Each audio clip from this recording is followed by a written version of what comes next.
Welcome to my channel. இன்னைக்கு இந்த வீடியோல தரமான 5 கிரைம் த்ரில்லர் படத்தை பத்தி தான் நம்ம பார்க்க போறோம். இந்த 5 படங்களும் தமிழ்லயே இருக்கு. இதை தாண்டி இந்த 5 படங்களும் யூடியூப்லயே அவைலபிளா இருக்கு. நீங்க ஓடிடி எல்லாம் போய் பார்க்கணும்ன்ற அவசியம் இல்ல. நான் சொல்ற மாதிரி யூடியூப்ல சர்ச் பண்ணாலே இந்த படம்லாம் உங்களுக்கு கிடைச்சிரும். ஸோ இந்த படத்தோட பிளாட்டை சொல்றேன். எந்த படம் உங்களுக்கு பிடிச்சிருக்கோ அந்த படத்தை முழுசா பார்த்துக்கோங்க.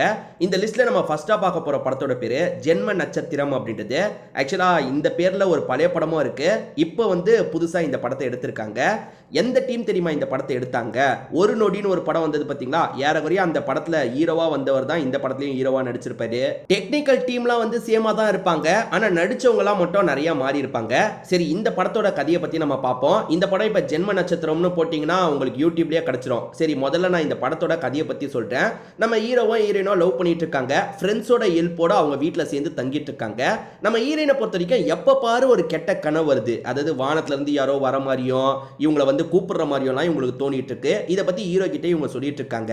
இந்த ஃப்ரெண்ட்ஸ் எல்லாருக்குமே பண கஷ்டம் இருக்கு. பணம் நிறைய கிடைச்சா நல்லா இருக்கும்ன்ற மாதிரி யோசிச்சுட்டு இருக்கும் போது சாவர தருவாயில இருக்க ஒரு நபர் இருக்காரு பாத்தீங்களா? இவங்க கிட்ட ஒரு விஷயத்த சொல்றாரு. நான் இந்த இடத்துல தான் நிறைய காசை மறைச்சு வச்சிருக்கேன்.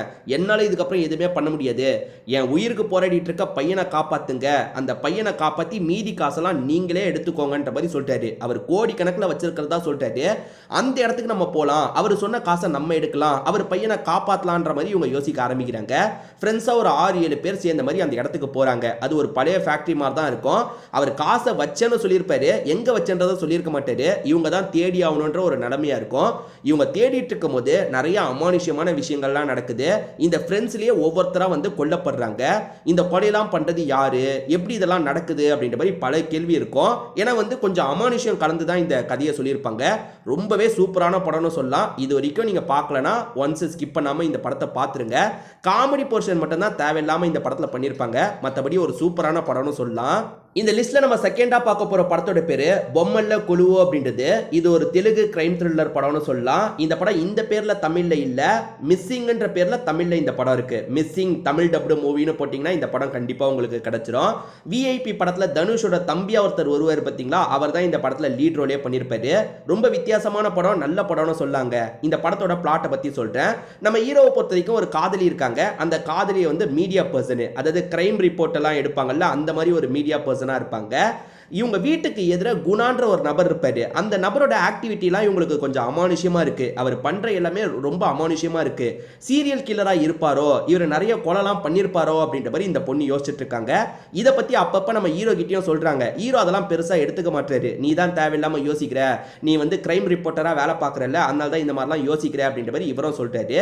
இதெல்லாம் நடந்துட்டு இருக்கும் போது ஒரு ஸ்டேஜ்ல இந்த கேர்ள் ஃப்ரெண்டு காணாம போயிடுறாங்க. அந்த கேர்ள் ஃப்ரெண்டு காணாம போகும்போது தான் நம்ம ஹீரோக்கு என்ன தோணுது, ஒருவேளை எதிர் வீட்டில் இருக்கவன் தான் இதுல சம்பந்தப்பட்டிருப்பானா அப்படின்ற மாதிரி யோசிக்க ஆரம்பிக்கிறாரு. எதிர் வீட்டில் இருக்கவனை இவர் வாட்ச் பண்ண ஆரம்பிக்கிறாரு. முதல்ல காதலி சொன்னது இவருக்கு தோண ஆரம்பிக்குது. ஆமா, இவன் ஏதோ தப்பு பண்றான், இவன் என்ன தப்பு பண்றான்றதை கண்டுபிடிக்கணும். நம்ம காதலி காணாம போனதுக்கும் இவன் தான் காரணமா இருக்க வாய்ப்பு இருக்குன்ற மாதிரிலாம் அவனை ஸ்பை பண்ணிட்டு இருக்காரு. உண்மையிலேயே காதலி காணாம போனதுக்கு அவன் தான் காரணமா, இதுக்கு பின்னாடி என்ன மர்மம்லாம் இருக்குன்னு சொல்றது தான் இந்த படத்தோட மீதி கதை. பிளாட்டே ரொம்ப இன்ட்ரெஸ்டிங்கா இருக்கு பாத்தீங்களா? படமும் இன்ட்ரெஸ்டிங்கா இருக்கும். இது வரைக்கும் இந்த படத்தை நீங்க பார்க்கலனா கண்டிப்பா ஒன்ஸ் ட்ரை பண்ணி பாருங்க. ஒரு சூப்பரான படம்னு சொல்லலாம். இந்த லிஸ்ட்ல நம்ம மூணாவதா பார்க்க போற படத்தோட பேரு கொன்றால் பாவம் அப்படின்றது. இந்த படத்துல சந்தோஷ் பிரதாப், இதை தாண்டி வரலட்சுமி முக்கியமான ரோல் பண்ணிருப்பாங்க. ஆக்சுவலா இந்த படம் முதல்ல கன்னட சினிமால தான் வெளியாச்சு. கன்னட சினிமால ரொம்ப கம்மி பட்ஜெட்ல எடுத்தாங்க. போட்ட பட்ஜெட்டை விட பல மடங்கு அதிகமாக லாபத்தை எடுத்து தந்தது. அதுக்கப்புறம் தெலுங்குல இந்த படத்தை எடுத்தாங்க. கடைசியா தமிழ்ல இந்த படத்தை எடுத்தாங்க. ரொம்ப சூப்பரான படம்னு சொல்லாங்க. வரலட்சுமி நல்லா பர்ஃபார்ம் பண்ணியிருப்பாங்க. ஏன்னா இதுல இந்த ஹீரோ விட ஹீரோயினுக்கு தான் ஸ்கோப் அதிகம், நடிக்கிறதுக்கான ஸ்கோப் ரொம்ப அதிகம். அதை சூப்பரா வரலட்சுமி சரத்குமார் பண்ணியிருப்பாங்க. சரி, இந்த படத்தோட பிளாட்டை பத்தி நான் சொல்றேன். நிறைய பேருக்கு ஏற்கனவே தெரிஞ்சிருக்கலாம். இன்னும் தெரியாம இருக்கீங்கன்னா கண்டிப்பா இந்த படத்தை முதல்ல போய் பார்த்துருங்க. அந்த அளவுக்கு சூப்பரான படம்னு சொல்லலாம். இப்போ நான் இந்த படத்தோட பிளாட்டை பத்தி சொல்றேன். ஒரு ஏழ்மையான குடும்பத்தை காட்டுறாங்க. அதாவது வரலட்சுமியோட பேரண்ட்ஸ் இருக்காங்கல்ல, ரொம்ப ஏழ்மையானவங்களா இருப்பாங்க. வரலட்சுமிக்கு ஏறக்குறைய 30 வயசு ஆயிடுச்சு. இன்னும் கல்யாணம் பண்ண முடியாம கஷ்டப்பட்டு இருக்காங்க. இந்த மாதிரி ஏழ்மையில இருக்கும்போது இவங்களோட கிராமத்துக்கு இவங்க வீட்டுக்கு ஒரு நபர் வராரு.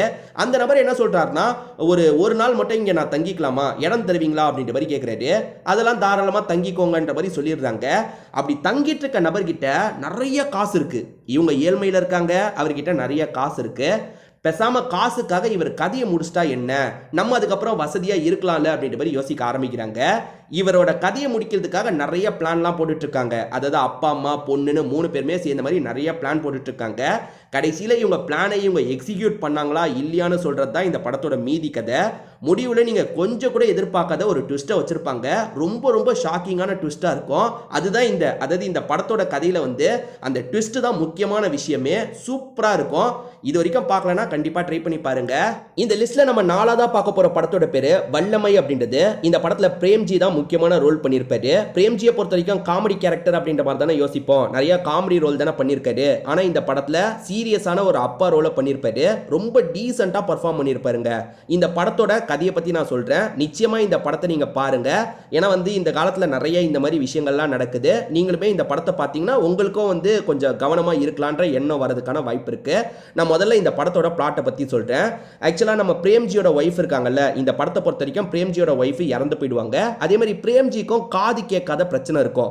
பொண்ணு வந்து ஒரு 12-13 வயசில் ஒரு பொண்ணு இருக்காங்க. அந்த பொண்ணோட வாழ்க்கையை நல்ல லெவலுக்கு கொண்டு போனோன்னா நம்ம சென்னைக்கு வரணுன்ற மாதிரி இவரும் சென்னைக்கு வந்துடுறாரு. இவர் வந்து ஒரு சின்ன வாடகை வீட்டுக்கு வந்துடுறாரு. அந்த வீட்டுக்கு பக்கத்தில் ஒரு பையன் இருக்கான். அந்த பையன் வந்து பொண்ணை பார்க்குற பார்வையே சரியில்லை. இதெல்லாம் வந்து பிரேம்ஜி கவனிச்சுட்டு தான் இருக்காரு. இருந்தாலும் நம்ம வாழ்க்கையை நடத்தலான்ற மாதிரி பொண்ணுக்கு ஒரு ஸ்கூலில் சேர்த்து விட்டுறாரு. இவருமே ஒரு கிடைக்கிற வேலையை பார்த்துட்டு இருக்காரு. பிரேம்ஜியோட பொண்ணு ஸ்கூலில் வந்து ஒரு காம்படிஷன் மாதிரி நடக்கும். இந்த பொண்ணுமே அந்த காம்படிஷன்ல கலந்துப்பாங்க. திடீர்னு இந்த பொண்ணு மயக்கமாயிடுறாங்க. இந்த பொண்ணு கிட்ட யாரோ எல்லை மீறி நடந்துடுறாங்க. பொண்ணுமே வீட்டுக்கு வந்து அப்பா கிட்ட இந்த விஷயத்த சொல்றாங்க. இவருக்கு என்ன பண்றதுனே தெரியல. யாரு பொண்ணு கிட்ட இப்படி பண்ணது, அந்த உண்மையான குற்றவாளி யாருன்றதை நம்ம கண்டுபிடிக்கணும் அப்படின்ற மாதிரி பயங்கரமா விசாரணை பண்றாரு. அப்பா பொண்ணு சேர்ந்த மாதிரி அது யாரா இருக்க வாய்ப்பு இருக்குன்ற மாதிரிலாம் யோசிச்சுட்டு இருக்காங்க. கடைசியில யாருன்றதை கண்டுபிடிச்சு அந்த நபரை பழி வாங்கினாங்களா இல்லையான்னு சொல்றது தான் மீதி கதையா இருக்கும்.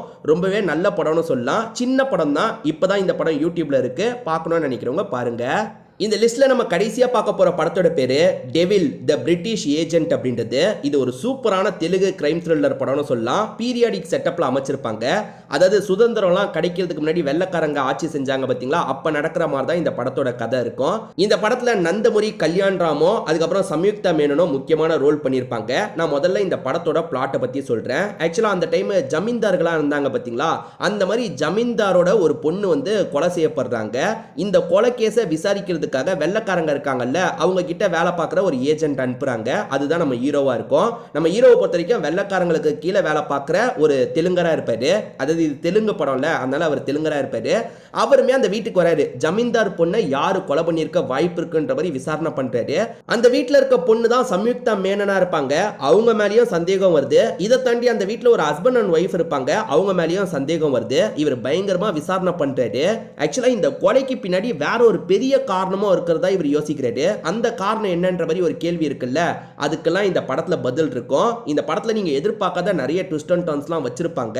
கடைசி வரைக்கும் ட்விஸ்ட் வந்துகிட்டே இருக்கும். அதாவது நம்ம ஹீரோவோட கேரக்டர்ல நிறைய சஸ்பென்ஸ் இருந்துகிட்டே இருக்கும். முடிவுல தான் அந்த சஸ்பென்ஸ் ரிவீல் ஆகும். நிச்சயமா ஒன்ஸ் பார்க்கக்கூடிய படம்னு சொல்லாங்க. இப்போ இந்த படம் யூடியூப்லயே இருக்கு. நீங்க பார்க்கலனா கண்டிப்பா ஒன்ஸ் ட்ரை பண்ணி பாருங்க. இந்த லிஸ்ட்ல நான் சொன்ன 5 படங்களும் நல்லா தான் இருக்கும். இதுல ஏற்கனவே எந்த படத்தை நீங்க பார்த்திருக்கீங்க, அந்த படம் உங்களுக்கு பிடிச்சதா இல்லையான்றதை கமெண்ட் செக்ஷன்ல சொல்லுங்க. ஏன்னா இந்த வீடியோவை பார்க்குற மற்றவங்களுக்கு அது யூஸ்ஃபுல்லா இருக்க வாய்ப்பு இருக்கு. திரும்பி வேற ஒரு வீடியோல நம்ம பார்க்கலாங்க.